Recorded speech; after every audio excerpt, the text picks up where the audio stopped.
Olá, seja bem-vinda, seja bem-vindo ao nosso Sem Contra Indicação, o videocast da Unimed João Pessoa. Mais uma semana, novo episódio, trazendo para você informação, compartilhando conteúdo para você cuidar da sua saúde. Eu sou Linda Carvalho e hoje a gente vai falar, hoje o nosso foco do episódio de hoje é saúde das crianças e adolescentes.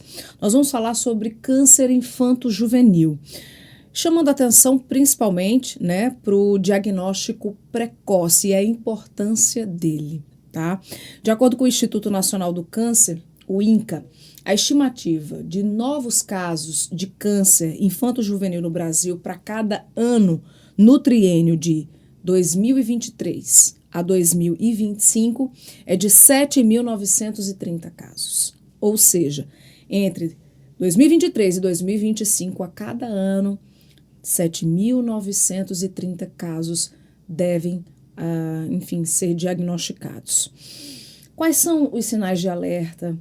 Como tentar ir em busca desse diagnóstico precoce? A cura, o tratamento, como lidar com essa situação? Vamos tentar responder essas perguntas e trazer esse conteúdo para você. Para isso, nós estamos recebendo aqui duas profissionais que trabalham, nessa área de atuação. Aqui a doutora Andréa Gadelha, ela que é oncologista pediátrica, também coordenadora médica da Unidade de Oncologia e Medicamentos Especiais da Unimed João Pessoa. Seja bem-vinda, doutora Andréa. Muito obrigada, Linda. Muito obrigada por nos convidar para participar desse programa. Prazer tê-la aqui, viu? Prazer também ter aqui com a gente a Gessiane Carla, ela que é psicóloga infantil da equipe do Hospital Pediátrico da Unimed. Seja bem-vinda também. Obrigada, Linda. Bom, antes da gente começar o nosso bate-papo aqui, eu convido você a acompanhar o nosso canal no YouTube. Se você ainda não está inscrito, inscreva-se. E não só inscreva-se, tá? A gente compartilha aqui conteúdo sério, relevante, que te ajudam a ter mais saúde. E o que acontece? Você pega esse conteúdo e compartilha com mais pessoas, para que mais pessoas possam cuidar também da saúde delas, tá bom? Através dos nossos conteúdos aqui. Então se inscreve no canal e compartilha esse episódio, esse videocast com mais pessoas. Combinado? Lembrando que estamos no Spotify, estamos também no portal da Unimed, tem uma página só dedicada ao nosso videocast, e no @Unimed João Pessoa, que é o Instagram oficial da Unimed aqui na capital. Vocês costumam usar rede social, são ativas, compartilham conteúdos profissionais ou não? Não muito. Você já olhou para mim e fez assim, não. Não muito. Mas a doutora Andréa é mais...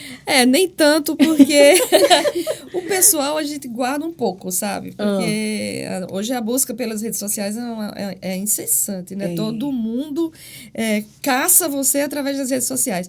Então, eu gosto de deixar mais a minha vida mais pessoal, mais conosco, lá, né? Familiar. Mas a profissional, sim, a gente compartilha. Isso é legal. Bom, vamos lá. Para a gente conhecer um pouquinho sobre vocês, sobre o campo de atuação e como surgiu o interesse de cada um para essa área que vocês trabalham hoje. Vou começar com a doutora Andréa. A senhora é muito conhecida, inclusive, pela atuação na oncologia pediátrica, tem trabalhos voluntários em torno disso. Quantos anos de experiência? De trabalho já 28 anos. 28 anos. Nossa, é muito tempo, É muito tempo. Como é que surgiu esse interesse pela oncologia pediátrica? Olha, no começo de tudo, eu sempre quis ser médica. Então, para começar, eu me lembro, assim, em torno de 10 anos, lá na granja dos meus pais, e meu pai atendendo a população em torno da fazenda, assim, que fazia fila, ele era médico, e ele dizia, pega ali naquele saco, ele trazia um saco, que naquela época ganhava muita amostra grátis. E aí ele, pega naquele saco tal remédio, e aí eu ia lá, pegava e dava para ele dava para a pessoa. E aí ele atendia próximo, aí vinha, ele terminava de atender aquele pessoal na varanda lá da nossa casa, e eu ficava olhando assim, eu quero ser assim. Eu quero fazer isso. E aí cresci, eu gosto de criança, eu quero fazer pediatria. E aí ele fazia, por que não faz câncer infantil? Porque ele trabalhava no Hospital do Câncer também, mas como urologista. Certo.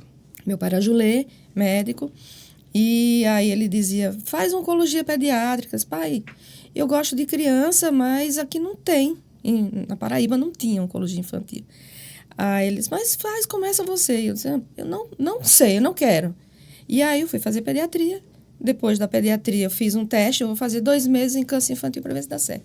E fiz um estágio dentro da minha residência. A gente podia pedir um opcional para fazer fora. Eu fiz em São Paulo, eu estava em Brasília, eu fiz em São Paulo. E me encantei, sabe? Aquele negócio, sabe, namoro novo? Que você fica esperando a hora de encontrar com o namorado, o coração fica palpitando. Era eu para ir para o Camargo, que era meu estágio. E eu acordava de 5 horas da manhã para poder estar no hospital às 7. 5 horas eu queria já estar no hospital. Aí eu, meu Deus, o que é isso? Isso é um sinal. Vai dar certo. É isso mesmo, pai. Aí ele vibrou de um lado, eu do outro, e assim foi a paixão à primeira vista mesmo. Nesses 28 anos, muito avanço na área de oncologia pediátrica. Total. Hoje os tratamentos são muito voltados à parte genética e molecular, que antes não era, obviamente. Sim. Então, hoje a gente tem um diagnóstico, não basta fazer um diagnóstico histológico, a gente tem que fazer um diagnóstico mais aprofundado, com imunistoquímica, que há anos a gente tem, mas hoje com a parte genética do tumor. Entendi. Tem tumor que responde, tem tumor que não responde. Então, aquele que não responde, a gente vai para a terapia mais alvo, né? Busca essa terapia mais direcionada para aquele paciente. Entendi. Então, é isso. E, paralelo a esse trabalho, como médica, a senhora tem um trabalho também social, né? Diretora-presidente da Associação Donos do Amanhã. Que, minha gente, se você não conhece, é uma instituição que presta assistência a crianças com câncer e também a sua família, né? E é um trabalho lindíssimo. Como é que começou esse trabalho? Começou lá atrás também, a gente via as necessidades sociais das crianças.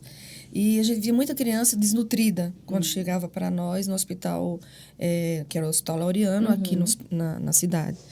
E essas crianças chegavam desnutridas, não, vamos comprar um leite, vamos comprar um suplemento, vamos dar não sei o quê, e meu salário não dava para mais nada, só dava para comprar as coisas que a gente fornecia para as crianças. Eu digo, peraí, vamos pedir aos amigos. E a gente ia para as festas, e para os amigos, e para uma reunião, aniversário, e pedia. Aí meu marido, você tá igual um pedinte na frente da igreja. Pare com isso, você tá afastando os amigos. Aí eu digo, gente, eu tenho que me juntar com quem gosta da mesma coisa que eu. Vamos juntar um grupo de amigos e vamos formar uma instituição. E a gente fundou a Donos do Amanhã lá atrás, pensando em ajudar essas crianças, primeiro nessa parte nutricional. A gente botava muita sonda nas crianças para alimentar, para poder conseguir tratar. Sim. E com a Donos do Amanhã, já lá atrás, o Padre Severino é lá de Campina Grande. E ele começou a levar leite, ele pedia leite nas missas dele, na hora do ofertório, aí as pessoas faziam filinha, cada uma com uma latinha de leite, entregava, dizia para meu afilhado lá do hospital. E aí ele trazia. E ele trazia uma sacolinha, depois ele trouxe uma malinha de um carro pequeno, depois ele trouxe uma caminhonete e hoje traz um caminhão. Nossa. Para o ano todo. Isso é selecionado, é tudo marcadinho com data, com tudo, para não perder nenhuma lata de leite. A gente não perde nenhuma. Hoje quantas crianças têm essa assistência com a instituição? As crianças são voláteis, né? De tanto que elas chegam, mas também recebem altas, recebem alta depois de 5 anos. E elas, tem algumas que vão tratar em outro lugar, tem outras que acabam falecendo, mas e outras que vão chegando. Então, gira em torno de umas 200, a gente chama família. Em torno de 200 famílias que... Por que a gente chama família? Porque não é só o leite. Tem a cesta básica, tem casas que a gente constrói para aqueles pacientes. A gente tem programas para construir casa, porque a gente entende que se ele está tratando num ambiente todo limpo, todo organizado, que tem alimentação, ele tem que voltar para casa assim também. Se ele volta para casa na frente de uma área de risco que tem lixo, que tem esgoto, ou que é perto de uma área que ele não vai conseguir entrar ou sair de madrugada porque tem risco de vida, e ele está febril e ele tem que voltar para um hospital nessa hora, então a gente entende que a gente tem que deslocar essa pessoa. Entendi. E a gente está ajudando, inclusive, na construção de casa. E realização de exames. Então, a Dona Joamãe realmente ela faz uma diferença enorme na vida desses meninos, mesmo. E eu me orgulho muito de fazer parte disso tudo. Que legal. E é um grupo grande, viu? Somos várias mãos para poder construir e conseguir dar manter, né? Dar andamento e manter aquela instituição.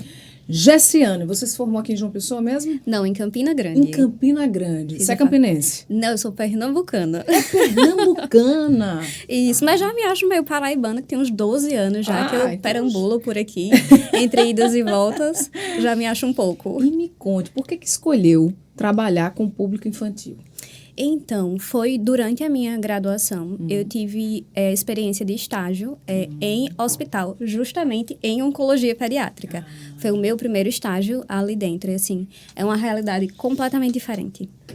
E esse novo para a criança, né, que está ali dentro do hospital, às vezes é muito dolorido, cercado de muitas coisas, de muitas questões, de muitas mudanças, de muitas perdas. Sim. E eu me vi ali, assim, encantada, ao mesmo tempo que a gente sabe que é um processo muito delicado e que demanda muito da gente enquanto profissional, mas que traz muita alegria também, em saber que a gente está ajudando não só a criança, mas aquela família. Então, assim, a partir desse estágio, eu já sabia que eu queria estar dentro de hospital e já queria trabalhar com criança e adolescente. E aí, depois que eu saí da graduação, já entrei numa residência em saúde hospitalar, também voltado para criança e para adolescente. E estou desde então. Acho que tem uns 6 anos, eu acho, aí que eu estou nesse processo. E nesses 6 anos, qual foi o maior desafio e a maior satisfação também em trabalhar com esse público? O maior desafio, querendo ou não, é quando a criança ela chega com um diagnóstico mais grave, onde a gente tem toda uma complicação e muitas vezes essa criança chega a falecer. Então, de fato, é um desafio para nós enquanto profissionais, para lidar aí com essa família e todo esse novo. Demanda muito da gente, acho que é a parte mais desafiadora. Não tem como eu dizer a você que é só um caso, é só uma família, porque de fato todo mundo que passa por nós, ele deixa aí uma marca. E assim, a maior satisfação é saber que de alguma forma eu pude ajudar aquela criança e aquela família, assim, a passar por essa situação, pelo menos de uma forma mais amena. Não tem como a gente tirar todo aquele sofrimento ou amenizar, ou assim, passar uma maquiagem em toda aquela situação, mas tem como a gente, enquanto profissional, enquanto pessoa, ajudar cada um deles. Então, acho que essa é a maior satisfação. Hoje, assim, trabalhar nessa área hospitalar deve trazer vários aprendizados. Muitos.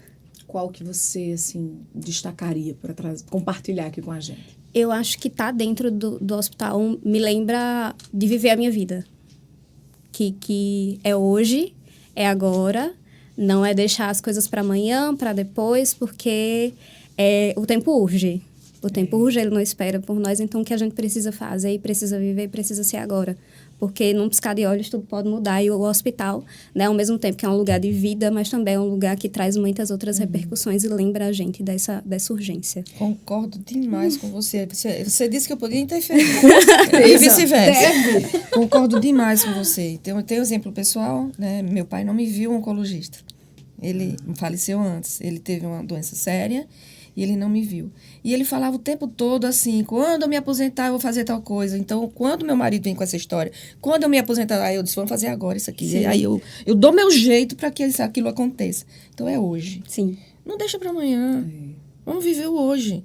Não, assim, a gente gosta de ir no salão de cabeleireiro, se arrumar, né? Sim. Mas por que não faz com mais frequência para você mesma? Sim. Né? Não é só para ir para uma grande festa. Para você. Ou se você...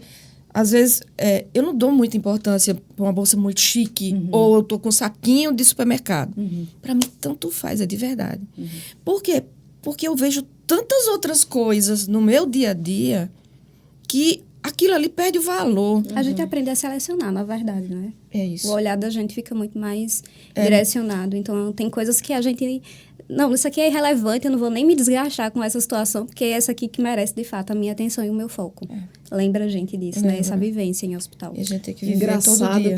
Que nada é coincidência, não? Eu acredito em providência. Eu cheguei hoje aqui para gravar, a gente gravar esse episódio, eu cheguei falando com o Girlan aqui, Girlan, ele, como tu tá animado, eu disse, a vida é hoje, meu amigo. A gente tem que aproveitar. Engraçado que, realmente, vem à tona tudo que vocês... E a gente não combinou essa fala. Não combinou, detalhe, não, nada combinado. Mas, enfim, só para introduzir aqui o nosso tema de hoje, eu trago aqui um dado importante para a gente pontuar, porque, de acordo com o INCA, o câncer pediátrico representa um percentual pequeno, aproximadamente 3% em relação ao câncer de adultos. Mas, assim como nos países desenvolvidos, no Brasil, o câncer já representa, né, a primeira causa de morte por doença entre crianças e adolescentes de 1 a 19 anos. Esses dados, quando a gente coloca aqui na mesa, assustam, né? Assustam, de fato. Principalmente por envolver pessoas tão jovens, né? Então, eu gostaria de começar também esse episódio lembrando as pessoas, lembrando você aí que está nos acompanhando, que quando diagnosticado precocemente e tratado de forma adequada, o câncer tem cura. Doutor André, qual o percentual de cura quando o câncer infanto-juvenil é diagnosticado de forma precoce? De uma forma geral, entre 70% e 80%. Nossa. Então, é alto. Em relação a adulto, a gente está acima, né? A criança cura mais. Mas é por quê? Porque o adulto, ele está na zona de conforto dele, está trabalhando, ele está fazendo isso, vai deixando para lá.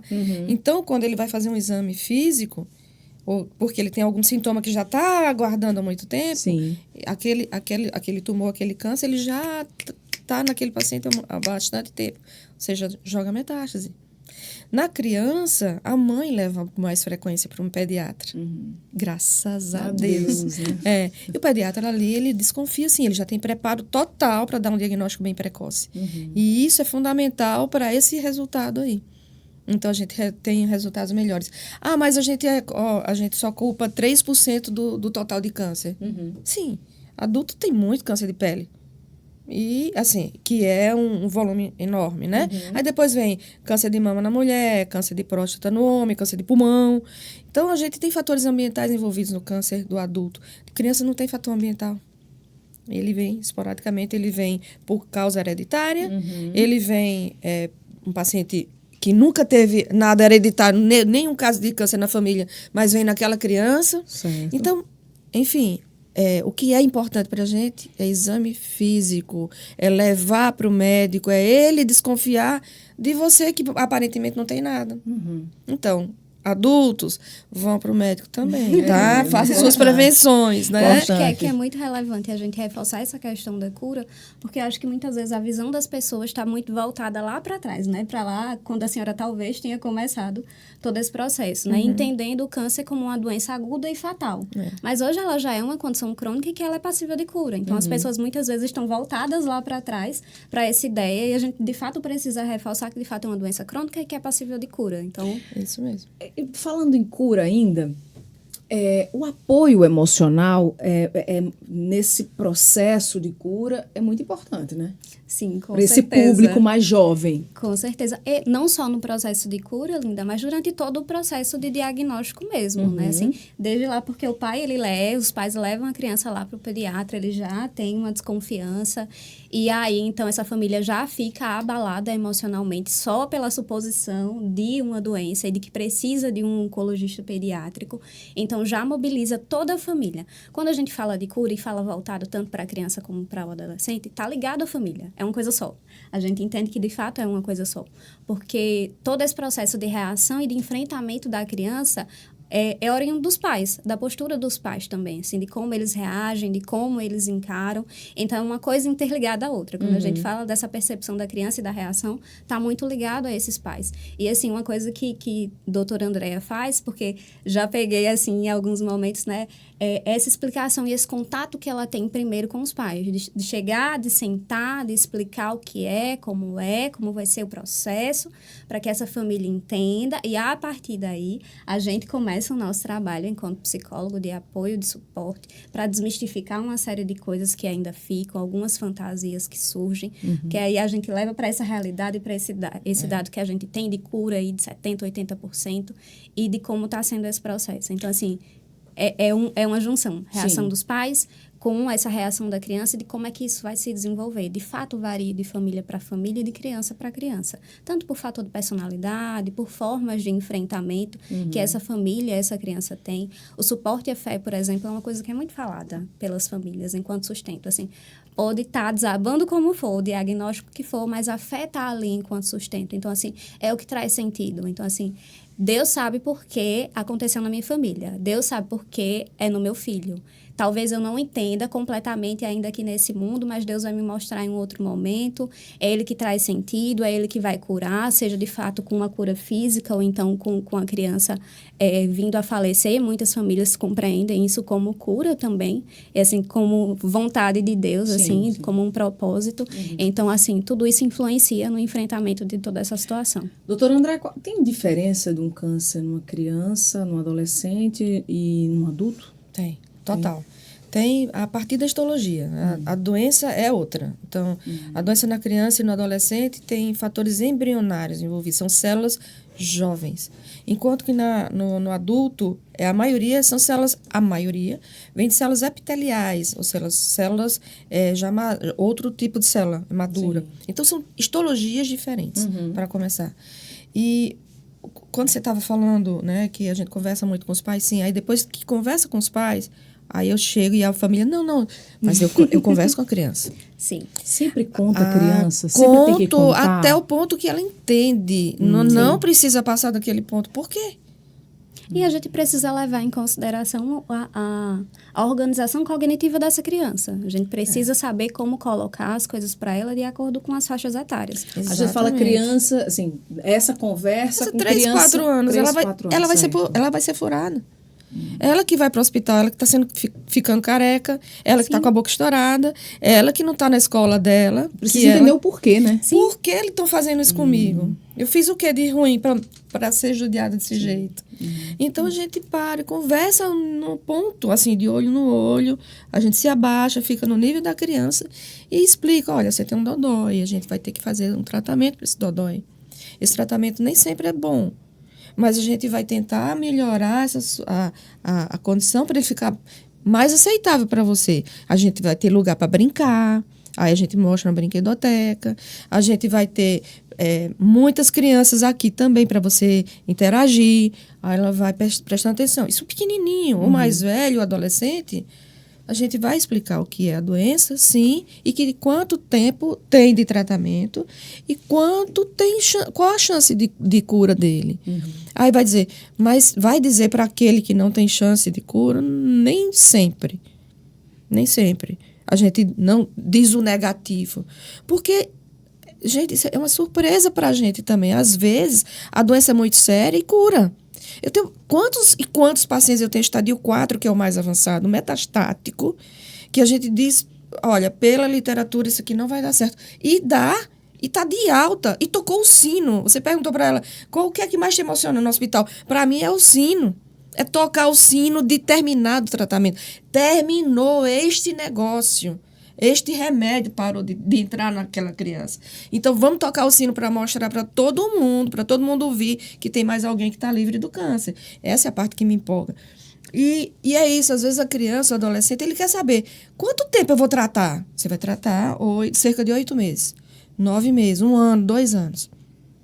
E quanto tempo eu tenho de ficar acompanhando? Depois que termina o tratamento, você vai acompanhar mais 5 anos.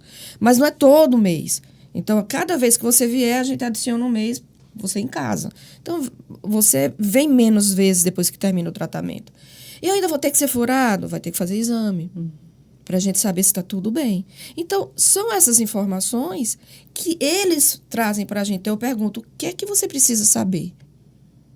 E aí, ele, às vezes, não sabe perguntar. Eu digo algumas coisas, e aí, na medida que a gente vai conversando, vai passando o tempo, ele vai tendo abertura comigo, mas essa abertura, abrir a porta, tem que ser no primeiro momento. Sim. Para ganhar uma confiança bilateral. Eu confiar na informação que ele me der e ele confiar em mim nesse tratamento. Entendi. E a gente, juntos, Sim. a gente está atirando no câncer. O câncer está ali. Não somos nós que estamos fazendo esse tratamento, que somos o lado hostil da coisa. A hostilidade veio junto com a doença. E a gente juntos, profissionais e família, e ele, estamos lutando contra aquela doença. É esse lado que a gente tem que estar. Sim, às vezes as pessoas esquecem, na verdade os pais, né? Eles não levam em consideração esse entendimento que a criança precisa ter da situação. Como a doutora Andréa falou, Resistem a contar.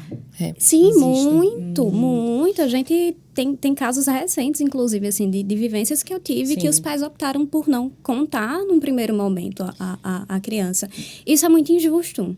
Porque a criança, ela tem necessidades emocionais. Ela precisa compreender, né? Porque se a gente deixar alguém no desconhecido, é muito pior. Exato. Como a doutora Andréa estava Ele falando. não confia.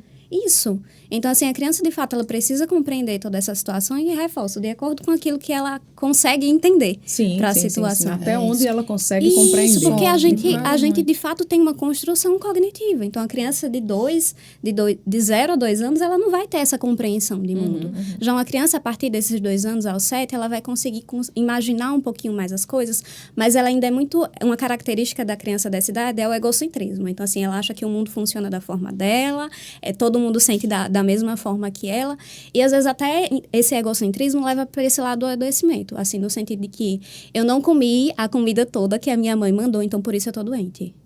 Eu desobedeci a minha família, então por isso eu tô doente. Então por isso que a gente precisa conversar com a criança para desmistificar tudo isso, para explicar a ela. Eu trago aqui, eu falei inclusive no comecinho do episódio, de 7.930 novos casos por ano. 4.230 devem ocorrer em meninos e 3.700 em meninas. Aí eu lhe pergunto, nesse recorte aqui, os casos são mais comuns em meninos? Ou isso aqui foi só um... Não, é estatístico. Não, assim, às vezes vai tender mais para a menina. Então, não é relevante para nós. Assim, a gente tem... Não é porque vai acontecer mais em homens, não. Não é real no mundo, assim... Sim. No mundo... que a gente trabalha, né, no dia a dia. E quais são os tipos mais comuns de câncer infanto-juvenil? Tá. O mais comum é a leucemia, 30%. Então, a cada 10 crianças com câncer, 3 vão estar com o diagnóstico de leucemia. E isso é importante, porque são sinais... O câncer infantil, de uma forma geral, ele tem sinais e sintomas parecidos com doenças da criança. A criança está mais pálida, parece uma anemia. Anemia, a gente lembra logo da anemia ferropriva, aquela que a criança não está comendo bem, e aí tem aquela anemia e a gente dá um ferrinho e fica bem. Mas ele é um sintoma, ele é um sinal. A anemia é um sinal, a palidez é um sinal da leucemia. Aí as mães me perguntam o inverso. Doutora, toda anemia vai dar leucemia? Não. Toda leucemia cursa com anemia. E a anemia é o que chama atenção. Então, o que é que chama a atenção de uma mãe para levar para o seu pediatra, né? Para o médico da família ou de uma forma geral? É a palidez cutânea, aquela palidez que aconteceu de uma hora para outra. Aquela criança que vinha bem, aí a tia, menino, esse menino está branco. A vizinha, como esse menino está branco? Você notou? Então, uma coisa assim de 15 dias, de 20 dias que você percebeu a palidez. Associada a isso, pode acontecer... adenomegalia, que as pessoas costumam chamar de lândria. São os gânglios que ficam no pescoço, geralmente. Então, isso chama a atenção. Gânglio, palidez, e aí vem um outro dado, dor nas pernas. Porque tudo que acontece na leucemia, ela acontece por uma doença que se instala dentro do tutano dos ossos, na medula óssea. Então, é uma doença que se instala ali e não deixa produzir as células do sangue, da palidez. Como ela multiplica muito rápido dentro dos ossos, dá dor nas pernas, mas nas duas pernas. Não é numa perna só, nas duas, porque a gente tem a medula óssea como um rio, que percorre o corpo inteiro. Onde tem osso, a gente tem o centro do osso, que é a medula óssea, é onde a gente produz o nosso sangue. E se está multiplicando muito rápido a célula da doença, dá dor. E essa dor é uma dor cansada. A criança não quer mais brincar, ela está mais quietinha no canto, só quer mais mexer no celular, não está mais querendo nem andar daqui para o portão. Então, ela pede colo quando é pequena. E isso chama a atenção da família. Então, está pálido, não está mais querendo brincar, tem dor nas pernas e tem uns gângliozinhos no pescoço. Isso chama muito atenção para a leucemia. Pediatra faz hemograma já dá o norte para a gente. E aí manda para a gente. Esse é um dos casos. Josiane, deixa eu te perguntar uma coisa. Você falou agora no comportamento das crianças, né? Até 2 anos, depois de 2 a 5 e assim sucessivamente, cada fase. Mas no caso dos adolescentes, como lidar, como explicar, como orientar um adolescente que de repente está ali perdendo uma fase tão especial Perdendo no sentido de perdendo momentos. Sim. Ao invés de estar na escola, com a convivência com os colegas, né, e tudo aquilo mais, muitas vezes está num tratamento interno, no hospital, passando por um momento super difícil. Em momentos que poderia estar na rua brincando, não consegue, né? Porque naquela fase do tratamento ele não consegue. O namoro, né? Como lidar, como explicar e como cuidar do emocional desse adolescente? Como é que se explica, como é que se conversa com ele? Todo o norte do nosso trabalho, eu não tenho uma pauta, nenhum protocolo para isso, né? Quem norteia o meu trabalho é a própria família e o próprio paciente. Como a doutora Andréia colocou, né? Diante daquilo que ele quer saber e como ele quer saber. Então, assim, a gente sempre reforça que não é a vida toda que o adolescente vai estar passando por esse processo, né? Eu parto do princípio que quando mais a gente sabe do nosso processo que a gente está vivenciando, melhor a gente pode enfrentar toda essa situação. Então, já começa desde a doutora Andréia explicando todo esse processo do adoecimento e do tratamento. Então, já dá uma base muito boa para aquilo que eu vou trabalhar e reforçar com aquele adolescente. No sentido de que é um período, é uma fase, não é a vida toda, né? De lidar com esse prognóstico. A gente também geralmente recomenda esse acompanhamento externo, porque às vezes uma ansiedade que fica muito mais elevada em relação a tudo isso, porque de fato ele vai estar perdendo momentos. Sim. Isso é inevitável, infelizmente.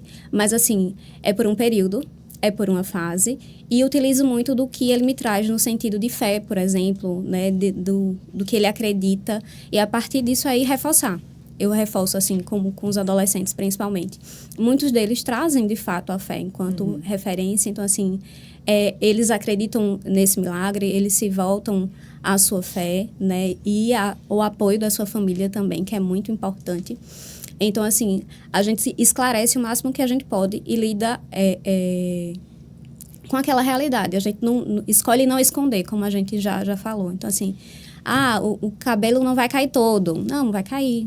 Vai cair, mas por um período específico. A gente pode ter alternativas. Parou o tratamento, ele nasce rapidinho. Ele vai nascer de novo. É um período, é uma fase. Então, a gente vai lidando com aquilo que o adolescente vai trazendo para a gente. As maiores dificuldades, na verdade, que ele vai trazendo para a gente. E aí, a gente vai lidando e vai intervindo para tentar amenizar todo esse quadro emocional. Você estava falando, eu estava me lembrando, até tinha citado aqui, antes da gente começar, de um filme que eu assisti recentemente na plataforma do Netflix, que se chama Meninas Não Choram.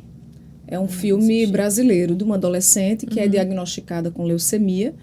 E aí mostra exatamente isso que vocês estão falando, né? Esse envolvimento. É muito bonito o filme. Muito, é um filme para a família inteira assistir. Sim. E o envolvimento da família, o envolvimento dos colegas da escola. Sim. E aí é tão interessante que ela começa, deve ter uns 14, 15 anos, e ela começa a querer usar a doença dela para falar para as pessoas e para encabeçar uma campanha para que as pessoas sejam doadoras, que tenham essa consciência. Tão bonito, é lindo. Você que está aí assistindo, de repente, acessa aí as plataformas de streaming, filmes e tal.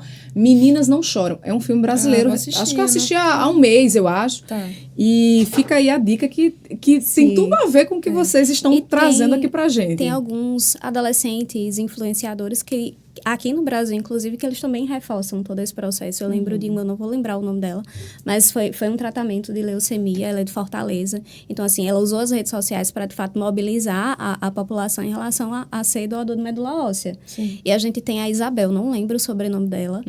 Isabel, ela tem um câncer já em cuidados paliativos, né, em estágio final, mas que ela usa as redes sociais para mostrar que ela está vivendo enquanto está aqui. O diagnóstico não para a vida dela. Muito pelo contrário, ela continua vivendo apesar do diagnóstico. Apesar de, em alguns momentos, precisar ser hospitalizada, apesar de passar por um momento mais crítico, mas que ela está vivendo e realizando os sonhos dela. Então, também é um adolescente que está mostrando essa outra face aí dessa doença, né? Uma coisa que é importante, você falou em rede social e tudo. Rede social é bacana, é ótimo, maravilhoso, assim, mas no começo do diagnóstico, que as famílias já vêm com... mas porque eu vi na internet. Não é rede social em si, mas na internet. Eu li sobre isso aqui na internet. Aí eu falo para as famílias, A internet, nesse momento do diagnóstico, é perigoso. Não perigoso, assim, mas ela judia mais da família do que qualquer outra coisa. Porque, olha só, gente, para mim, médica, o que é que eu vou publicar na internet a respeito de uma doença? Uma doença rara, um caso que assim, foi mais complicado e que me levou a ter que ver mais outras alternativas de tratamento. Então, Sim. coisas raras e diferentes e mais difíceis. Então, o que é que você, normal, que não é da área... Normal, assim, que não era da área de saúde. Leigo, né, vamos dizer. O leigo. O que é que você vai fazer? Você vai entrar na internet e você vai ver o quê? Essas coisas raras. Então, você não vai ver o dia a dia, o arroz com feijão. Quem é que vai botar arroz com feijão para publicar? Sim, Não vai. Então, o arroz com feijão, o tumor que tem o tratamento habitual, aquela família não vai ver. Então, ela vem apavorada. Para você tirar ela desse pavor... toda uma desconstrução. Né? Toda uma desconstrução. Então, não procure no primeiro momento a internet para procurar sobre a doença. Vá no seu médico e, a partir daí, me dê uma literatura para eu ler e aí é o que eu ofereço. Deixa a gente terminar o diagnóstico e aí eu te dou alguma coisa que você vai ler. E lembrar que todo caso ele não é igual. Ele pode ser semelhante, pode ter algumas semelhanças, mas ele não é igual. Isso mesmo. O que no seu corpo funciona, no meu é completamente Irmãos, diferente. podem ter doenças totalmente diferentes e serem Sim. irmãos, né? Sim. É isso. Vamos falar sobre prevenção Vamos. e diagnóstico precoce também. é isso Porque, no caso dos adultos, ao longo da vida podem ser adotadas algumas condutas que podem ajudar nessa prevenção do câncer. Em relação às crianças e adolescentes, esse tempo é menor, ou às vezes nem existe, dependendo da idade que a criança foi diagnosticada, né? A doença pode, inclusive, chegar bem cedo. Existe alguma forma, doutora Andréa, de prevenção para o câncer infanto-juvenil? Não há prevenção primária, né? Há um diagnóstico precoce. Então, é você levar para o médico e, a partir daí, fazer exames físicos regulares e aí alguns exames que o médico julgar necessário, tanto de imagem quanto laboratorial. Mas é o ato de levar. É esse costume de levar ao médico. Seja pediatra, seja o médico da família, mas leve. Porque é aí que vai dar um diagnóstico precoce. Não tem como você prevenir. O de adulto tem. Para de fumar. O cara que fuma a vida inteira, você vai ter que focar no esôfago, vai ter que focar no pulmão dele. Tem que focar na bexiga dele, porque pode dar um câncer nessas regiões, porque fumou a vida toda. Mama. Ah, mas tem uma história familiar de mama. Aquela ali você vai fazer uma prevenção mais rápido, mais cedo. Na criança, é levar ao médico. Ponto. A senhora falou de prevenção primária. Tem a primária e a secundária. O que é cada uma delas? Então, é isso. Essa questão de primária é você ter algum... Por exemplo, o câncer tem um fator ambiental no adulto. 80% do câncer de adulto tem fator ambiental envolvido. É o cigarro, é o álcool, é a vida sexual ativa com vírus envolvido nisso. Então, fazer a prevenção primária, fazer essa prevenção desses fatos, né? Então, é você consultar seu ginecologista ou seu urologista para evitar as doenças sexualmente transmissíveis. Assim, você evita a formação de outras coisas, né? No nosso caso que a gente está falando, do câncer. Eu vou fazer uma avaliação com um pneumologista porque eu fumo. Para de fumar. Não consigo. Vai no psicólogo, vai no pneumologista e para de fumar. Não, mas não consigo. Faz a prevenção, tem que fazer exames regulares. Então, é essa a questão, é de você ter a opção de fazer exames preventivos, como a mamografia na mulher que tem histórico familiar. E acho que também prestar atenção na nossa qualidade de vida, né? Que às vezes isso fica de lado. Então, a gente tem mania agora, tem muita moda, né? Modismo. Vou tirar o glúten da comida, vou tirar não sei o quê. Então, mas não se tira tudo. Você come bem, né? Qual é a melhor comida? Aquele Come prato bem. colorido. O prato colorido não é porque ele tá bonitinho, pintadinho, não. É porque tem vários ingredientes que fazem com que você coma todos os itens. Sim. Vitaminas, sais minerais, proteínas, né? Então, tá tudo naquele prato colorido. Não, mas eu vou fazer exclusão, vou comer só proteína agora. Meu Deus, que vida chata, né, dessa pessoa. Que vida chata, vou comer só proteína. Coitada, eu fico pensando, não faço não. Mas opções de vida. Aí a gente tem que, não é entender, mas a gente tenta orientar. Sim. Vamos comer melhor, vamos fazer atividade física. Isso faz parte, vamos viver. Gente, trabalhar é importante. Dormir também é importante. Tem Sim. gente que dorme o dia inteiro. Não precisa ser o dia todo. Não o dia todo, não. Mas, assim, a vida da gente é um balanço. Ou a gente equilibra as coisas, ou a gente vai ter uma balança pesando mais para um lado, vai ter alguma coisa quebrada. Uhum. Então, o câncer é uma doença que é da célula. Ela está dentro do DNA, está intrínseco àquela célula, mas pode ter acontecido naquela célula, daquele indivíduo, e não ter ninguém na família com aquele câncer. Uhum. Mesmo na criança. Então, a gente diz, a criança é porque tem alguma origem familiar. Nem sempre pode ser embrionário, por ser uma doença de célula jovem. As pessoas confundem embrionário com hereditário. Hereditário é herdado. Vem do gene da família que está doente. Sim, existe. Mas pode ter acontecido naquela criança, numa célula jovem daquela criança, que veio desenvolver ao longo da primeira ou da segunda década de vida. Pode acontecer. Uma doença embrionária daquele indivíduo, daquela pessoa. E o que é que me faz diminuir a chance de ter câncer? Vida saudável, eu pedi a Jesus. Sim. Eu queria voltar... E vamos ser felizes, né? E vamos aproveitar o agora, né? Vamos ser felizes. Queria voltar nessa questão do apoio emocional, Jessiane. Você falou aqui na nossa conversa sobre a importância desse apoio emocional também, não só para a criança e o adolescente, mas também para os pais, para a família, né? Quando os pais não entendem isso, quando não se importam tanto com esse apoio emocional que é necessário nesse momento para eles também, no que pode isso atrapalhar no tratamento da criança ou do adolescente? Então, reforço, né, novamente, assim, quando os pais eles não compreendem bem a situação, todo o processo pode ficar mais dificultoso. A gente, enquanto profissional, a gente já vive e sabe, infelizmente, desse processo. Então, o máximo que a gente puder é sensibilizar e psicoeducar essa família a respeito dessa necessidade dessa criança. Mas é mais difícil esses pais terem essa resistência, vamos dizer assim, ainda, porque eles estão tão preocupados com a saúde e o cuidado da criança que não há uma outra hipótese a não ser cuidar, né, a não ser se dedicar. E, na verdade, a gente reforça o cuidado com esses próprios pais. Eles, às vezes, ficam tão dedicados à criança, voltados para a criança, que esquecem de si. E, assim, eles acabam adoecendo aí por tabela, né? Eles são envolvidos nesse diagnóstico aí por tabela, porque é uma dedicação muito grande, são 8 meses aí, vamos botar, de tratamento. A gente sabe que a mãe, ela desempenha... 2, né? Leucemia 2. Isso. A mãe, ela desempenha esse papel de cuidado muito maior. Então, assim, ela abdica de si mesma. Ela, às vezes, escolhe parar de trabalhar para se dedicar ao cuidado desse filho. Às vezes, são pessoas que mudam de cidade para fazer o tratamento aqui em João Pessoa. Então, se afasta do restante da família, dos outros filhos que ficam em casa. Às vezes, acabam sendo negligenciados. Não por querer, mas porque a atenção precisa ser voltada para esse filho que está mais adoecido. Então, muitas vezes, o reforço que a gente precisa fazer é para esses pais cuidarem deles mesmos. E acontece muita separação. E isso é ruim. Sim. É ruim tanto para a criança quanto para aquela família. Então, a gente reforça do cuidado entre eles. Isso, conjugal também. Eles têm que ter o cuidado entre eles. Não é só a família passou a ter a criança como centro das atenções, mas e eles? Porque a criança precisa deles, dos dois. Não precisa só de um.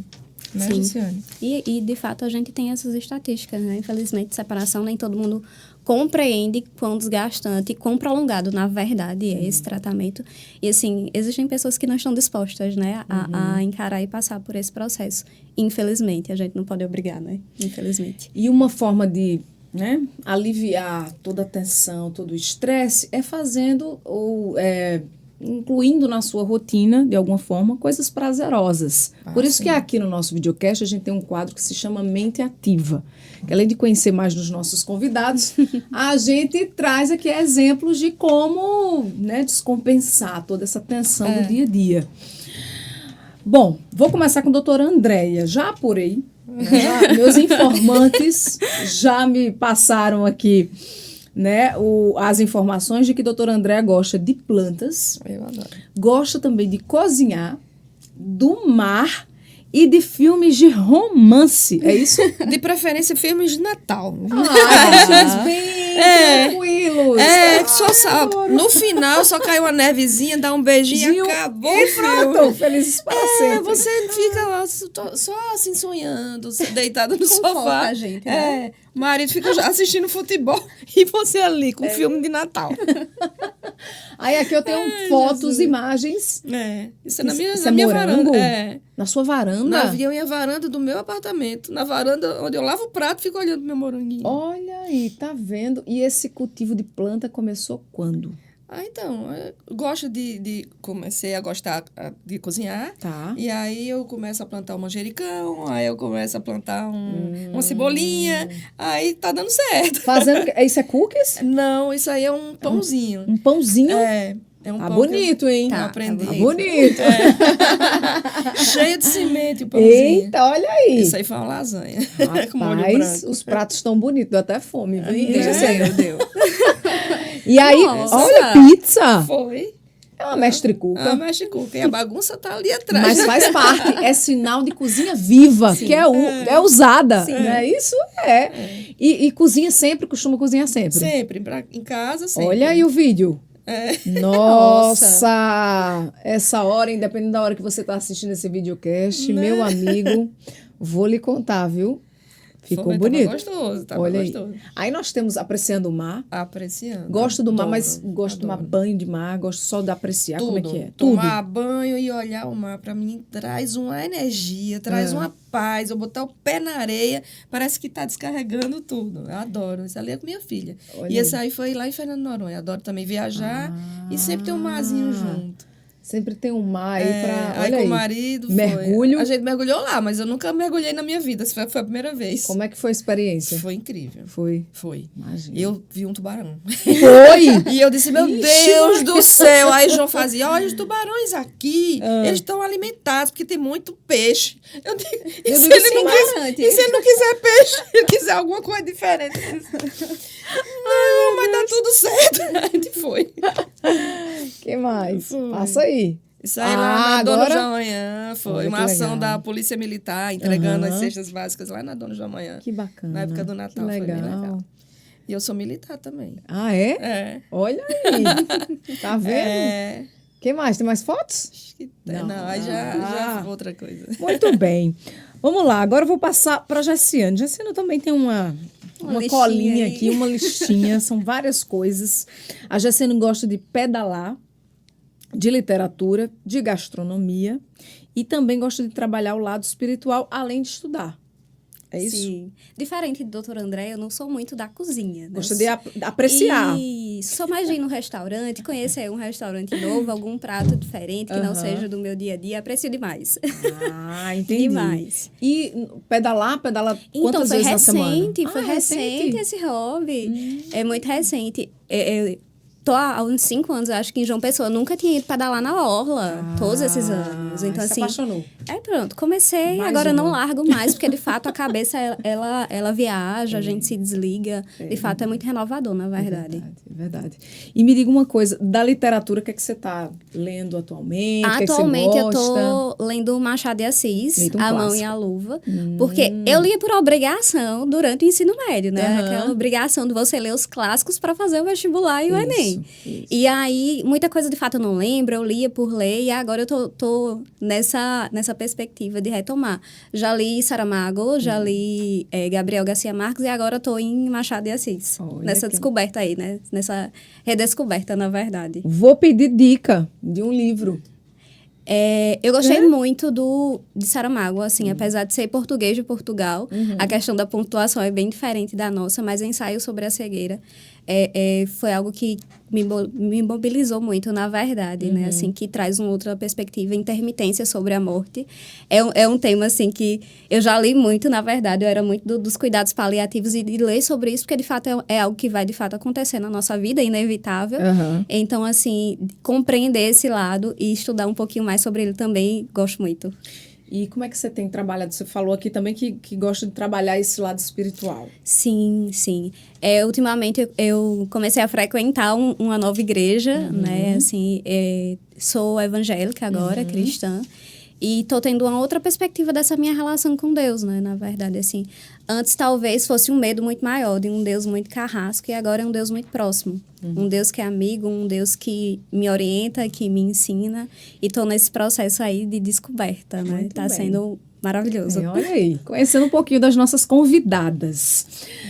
Bom, voltando ao nosso tema, doutora Andréa, a senhora é coordenadora da unidade de oncologia da Unimed João Pessoa. Como é que está a estrutura? Qual é a estrutura do serviço para crianças e adolescentes? Tá, a estrutura, a gente foi pensado bem lá atrás, né? Tem uns 8 anos. Foi uma estrutura, era uma unidade que não podia ter apartamentos lá, né, dentro do hospital, então eu disse, não, dá para ser oncologia. E foi feito um fluxo que deu muito certo.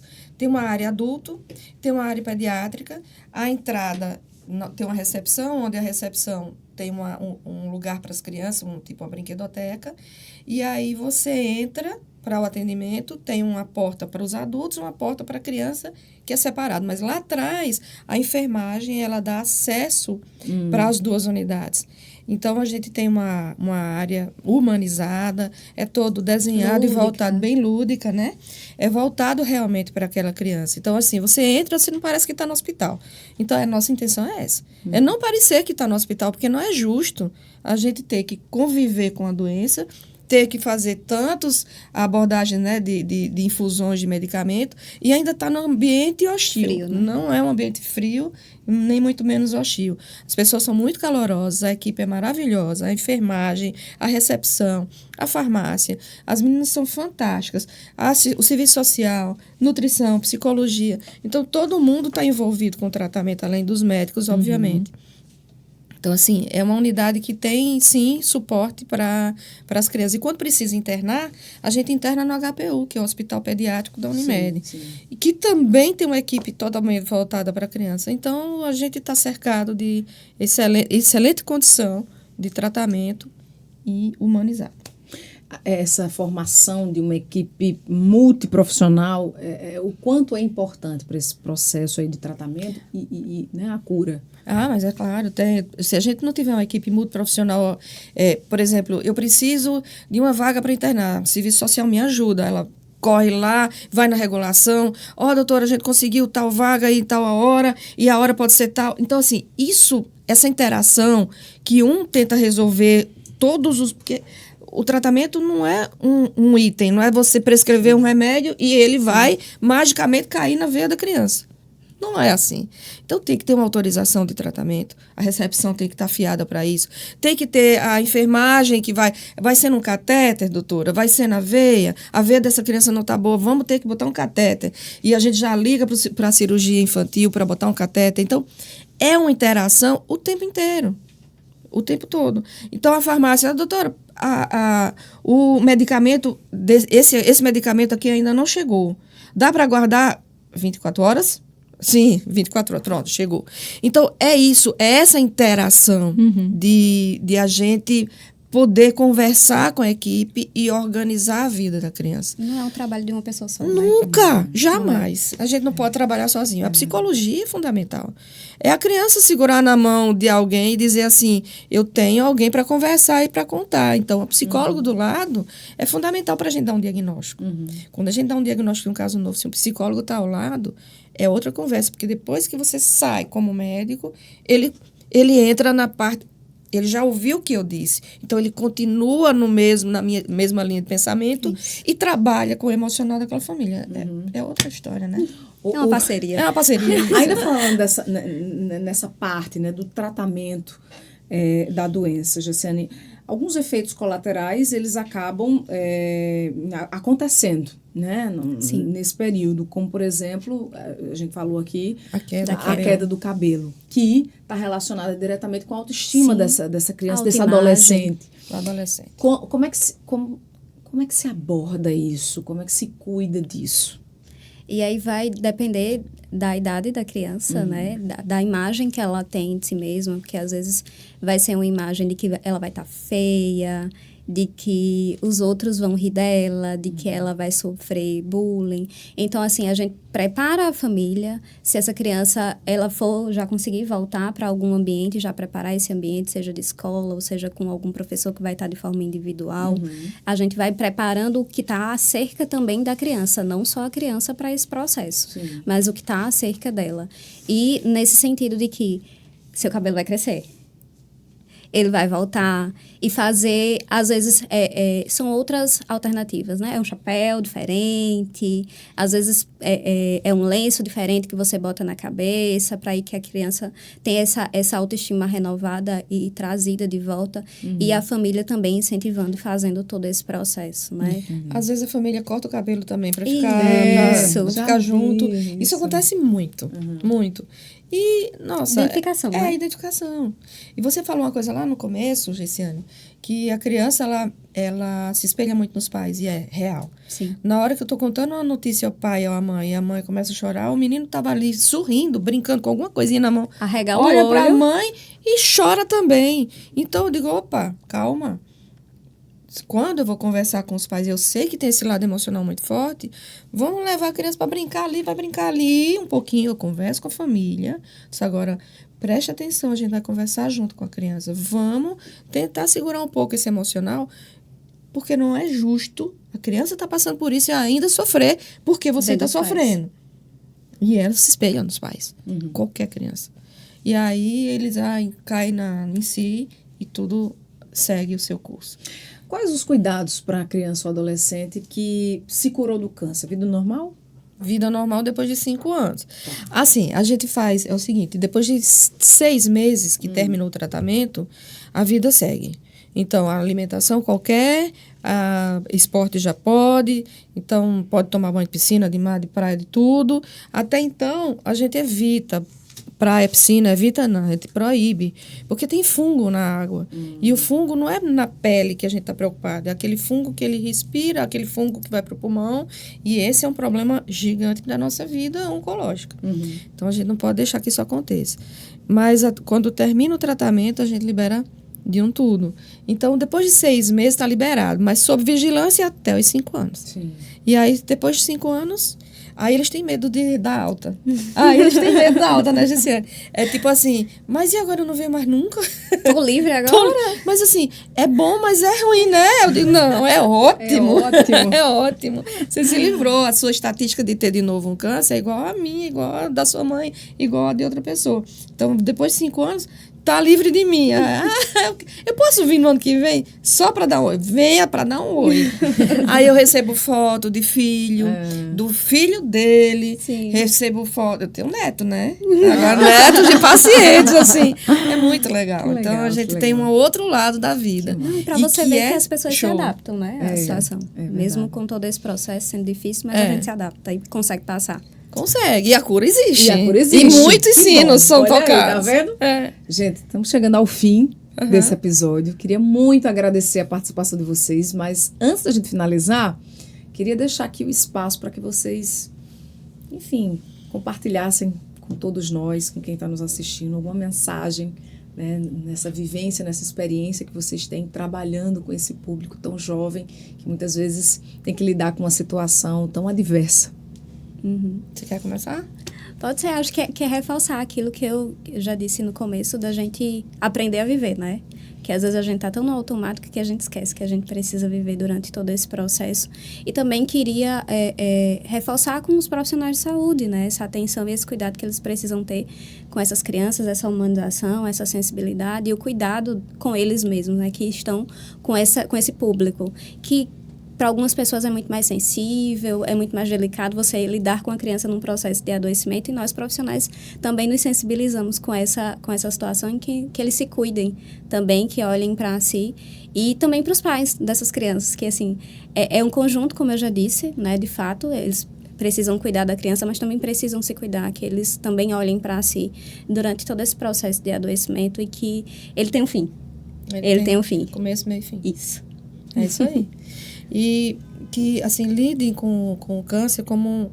eu sei que é uma doença mais séria, obviamente, mas lidem como algo mais natural. Porque na hora que você tranca uma criança em casa porque tem medo que ele pegue infecção, Porque a gente fala que a criança pode pegar infecção. Óbvio que pode. Porque ele está com a imunidade mais baixa pelo tratamento. Mas você tranca a criança. Aí aquela criança, ele não pegou infecção, mas ele está em uma depressão, porque ele perdeu tudo. Sim. Ele perdeu a escola, ele perdeu a família, ele perdeu até um ir no meio da rua. Quando ele vai para o hospital, parece que ele está solto. Fica louco querendo pular e brincar. Por quê? Aí eu começo a prestar atenção na criança. Por que essa criança está tão assim? Ah, não, doutora, porque em casa ele fica mais no quarto. Eu digo, não faz isso. Você já foi no presídio? É a mesma coisa, você está aprendendo seu filho. Então, não façam isso, tá? Então, teve uma avó que eu deixei a criança jogar futebol. Aí, vai pro futebol, lógico que vai. A avó, doutor, foi lá, sozinha, numa consulta. A senhora é doida, tá deixando meu neto ir pro futebol num tratamento de leucemia. O menino tá curado, viu? Não, deixei e tem mais, eu ainda vou assistir. Eu não fui porque eu não consegui ir, mas a criança, super bem, o sorriso aqui. Doutora, eu tô feliz. Muito bem, cara. Muito bem. Criança precisa ser criança, né? Então, deixa a criança ser criança. Tente viver uma vida além da doença, além do câncer. E é isso. E comam bem. E sejam felizes. Não deixa para amanhã, não. É hoje. Sim, né? é hoje. É hoje, gente. Obrigada, viu, pela participação e até a próxima. Tá obrigada. Bom? Obrigada a você também pela companhia. Até semana que vem estaremos juntos novamente. Enquanto isso, se você ainda não está inscrito no nosso canal, se inscreve e compartilha esse episódio com mais pessoas, tá bom? A gente se vê semana que vem.